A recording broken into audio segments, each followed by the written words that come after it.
আজ আমরা দেখতে চলেছি এই বছরের one of the best psychological body horn survival movie, যার নাম দ্য সাবস্টেন্স। মুভিটা যে কোনো সময় ব্যান হয়ে যেতে পারে। ব্যান হওয়ার আগে যারা ভিডিওটি দেখেছো তারা অনেক এনজয় করবে। মুভিটি শেষ হতে না হতে এর প্রভাব তোমাদের উপর দেখা দিতে পারে। নতুন হলে সাবস্ক্রাইব মাই চ্যানেল। শুরুতে একজন লোক ডিমের কুসুমের ভিতরে গ্রিন কালারের লিকুইড ইনজেক্ট করে।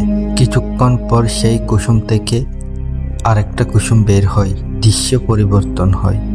এরপর একটি স্থানে কিছু লোকদের এলিজাবেথ এম্পারেকাল নামক স্টার তৈরি করতে দেখা যায়।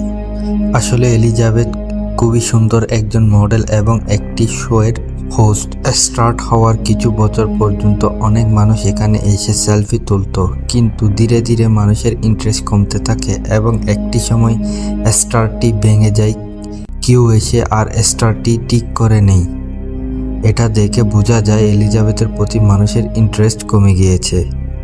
এরপর আমরা এই এলিজাবেথ স্পার্কালকে দেখতে পাই, যার বয়স এখন 50 বছর। এখন সে অনেক বৃদ্ধ হয়ে গিয়েছে, কিন্তু তবু সে এখনও সে শোটির হোস্ট হিসেবে আছে। শুটিংয়ের সময় সে যখন ওয়াশরুমে যাচ্ছিল, সে জানতে পারে কোনো কারণে লেডিস ওয়াশরুম বন্ধ ছিল।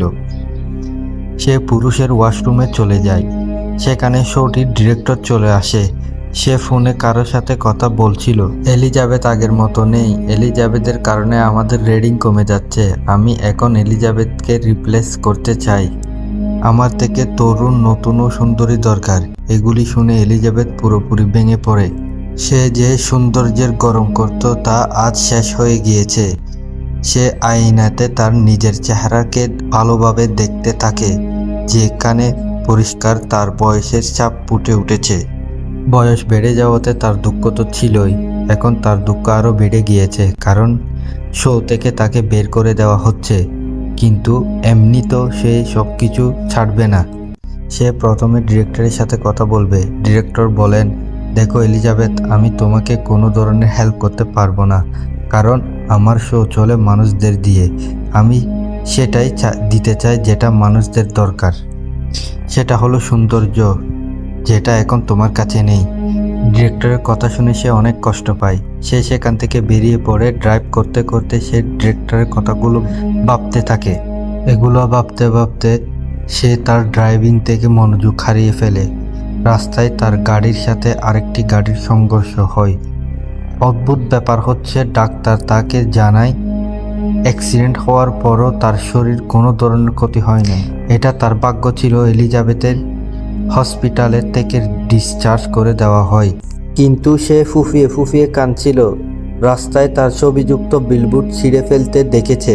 সেখানকার একটা নার্স তার পিঠের হাড় পরীক্ষা করে এরপর কাপড় দিয়ে দেয়।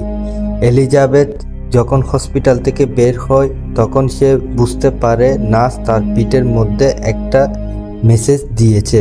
কাগজটিতে লেখা ছিল, এটা আমার জীবন পরিবর্তন করে দিতে পারে। এর সাথে একটি পেন ড্রাইভও দিয়েছে। This substance. ঘরে আসার পর শেষ ড্রাফটটি ওপেন করে সেখানে একটি সাবস্ট্রিন নামের পদার্থের তথ্য দেওয়া ছিল। এই সাবস্টেন্সটি অনেক কার্যকর ছিল, আর এই সাবস্টেন্স যে কোনো বৃদ্ধ মানুষকে একটি যৌবন ভেরিয়েন্ট দিতে পারে। এই সাবস্টেন্স তরলের সাথে আরেকটি তরল ভেরিয়েন্ট, অর্থাৎ পুরনো শরীর এবং নতুন শরীর একসাথে কন্ট্যাক্ট রাখে। এই কাজগুলো এতটা সহজ ছিল না, আবার এতটা কঠিনও ছিল না। যেই মানুষ এই সাবস্টেন্সটি ইউজ করবে তার জন্য প্রতি 7 দিন পর ভেরিয়েন্টস অ্যাক্টিভ করা জরুরি। নতুন ভেরিয়েন্ট অর্থাৎ যৌবন বডিকে স্টেবিলাইজ রাখার জন্য প্রতিদিন সেই নতুন বডিকে একটি ইনজেকশন লাগাতে হবে, যেটার মধ্যে একটা বিশেষ সাবস্টেন্স অর্থাৎ পদার্থ থাকবে। পুরনো বডির মেরুদণ্ড থেকে বের হবে যখন একটি ভেরিয়েন্ট অর্থাৎ অ্যাক্ট বডি অ্যাক্টিভ থাকবে, তখনই বডিটি অজ্ঞান অবস্থায় থাকবে। প্রথম এলিজাবেথের এগুলো মিথ্যা বলে মনে হয়, আর ড্রাগকে নিয়ে সোজা ডাস্টবিনে ফেলে দেয়। কিন্তু রাতে যখন তার ঘরে থাকা তার সব পুরস্কার, তার যৌবনের ছবিগুলো তাকে ডিস্টার্ব করতে থাকে। এই রাগে ড্রেকটি ডাস্টবিন থেকে বের করে নাম্বারে কল দিয়ে দেয় আর বলে আমি সাবস্টেন্সটি অর্ডার করব। ফোনের অপর প্রান্তে যে মানুষটি কথা বলছে বেশি কিছু তো বলে নাই। সে তার ঠিকানাটা জিজ্ঞেস করে, তাকে ঠিকানা অ্যাড্রেস দিয়ে ফোনটা কেটে দেয়। এর পরের দিন সকালে এসে নিউজ পেপার পড়ছিল। সেখানে সে একটি অ্যাড দেখতে পায়, যে অ্যাডটি তার কোম্পানি লাগিয়েছে। এখন তারা এলিজাবেথকে রিপ্লেসমেন্ট করার জন্য নতুন মডেল ইন্টারভিউর জন্য অ্যাড দিয়েছে, যেটা দেখে এলিজাবেথ খুবই হতাশ হয়ে পড়ে।